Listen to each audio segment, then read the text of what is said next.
Nga po ang ating liham na babasahin sa gabing ito ay padala po ito ni Ma'am Laila ng Camarines Sur. No? Ang kanyang pamagat po, siya po ay laging sinusumbatan ng kanyang mister sapagkat nung panahon ng pandemya ay hindi po siya nakaipon. Ito po ang pamagat, ang sinasaad ng liham ni Ma'am Laila ng Camarines Sur. No? Ito po ang sinasaad ng kanyang liham. Dear Brother George Akbang, isa rin po ako sa masugid at nag-aabang tuwing araw ng linggo ng iyong programang Gulong ng Palad.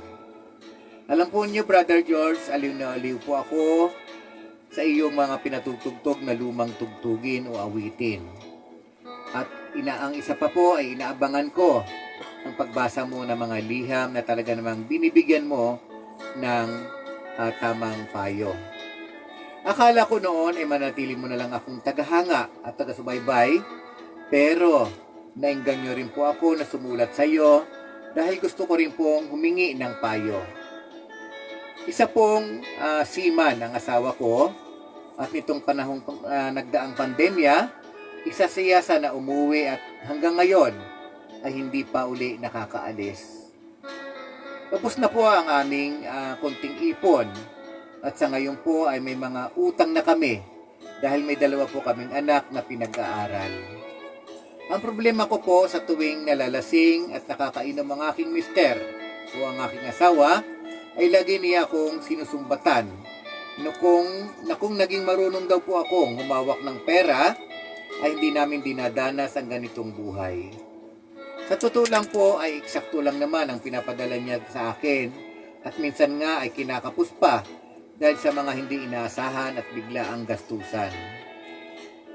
Ang hindi niya man nakikita ay ang sobrang matulungin niya sa kanyang pamilya at kaibigan na kahit hindi na mabayaran ang kanyang utang ay okay lang sa kanya. Wala pa kaming nadikhang bahay. Gusto na rin po sana naming magkaroon ng bahay at lupa. Ano ang gagawin ko po para tigilan na ng mister ko ang panunumbat sa akin? Kasi hanggang ngayon, isinisisi niya ako sa aming kakapusan sa pang-araw-araw na gastusin. Sobrang sakit na po ang aking kalooban at palagi po akong mali. Sana'y mapayuhan ninyo ako sa aking kahiligan. Lubos na gumagalang at umaasa, Laila ng Camarines Sur.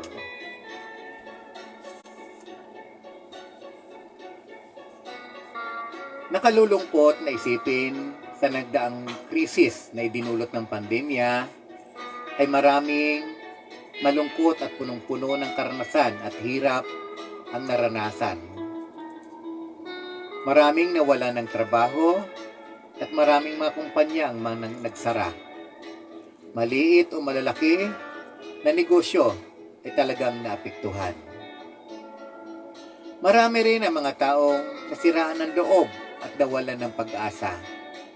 Naapektuhan ang pag-iisip at napraning. Alam mo, Laila, wala kang magagawa sa mister mo kundi manatili kang matatag at huwag mo nang pansinin ang kanyang panunumbat. Dahil kung ito'y papansinin mo at lagi mong sasagutin, hahaba lang ang inyong usapan at diskusyon at ang pangyayari ay patuloy na sasagutin mo ay walang mangyayari. Dahil dama ko, di naman ang kanyang iniisip at ang kanyang naranasan sa mga nagdaang pandemya. Ang problema na nakikita natin ay tinatago niya ang kanyang kahinaan at sa iyong pagkatao niya ito isinisisi. May hinahanap siya. Naghahanap siya ng mga taong masisisi upang mailabas niya ang kanyang sama ng loob. Kaya ang may papayo ko sa iyo, habaan mo pa ang iyong pangunawa at laging humingi ka ng lakas sa Panginoon upang bigyan ka ng wastong pag-iisip at maunawaan mo rin ang kalagayan ng mister mo. Lagi mong tatandaan, kung may gabi ay may liwanag, kung may lungkot ay may ligaya, at lilipas ang panahon, muling makakaalis ang mister mo at sa kanyang pag-alis ay muli siyang makakabuelo at muling makakabangon kayo at sa ganung paraan, gumawa ka na ng paraan para makapagpatayo ng maliit na negosyo upang kahit papaano makatulong ka sa mga gastusin at makaipong unti-unti at balang araw ay makaadikha ka at kayo ng maliit na tahanan.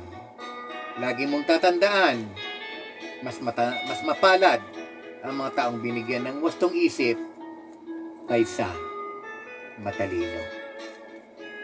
Kung gusto mo pang malaman ang kumpleto at buod ng iyong kapalaran, ikaw ay inimbitahan namin na magsadya sa aming opisina na matatagpuan sa 444 Evangelista Street, Quiapo, Metro Manila. Dahil ang ating nasambit sa Himpapawid ay slight lamang.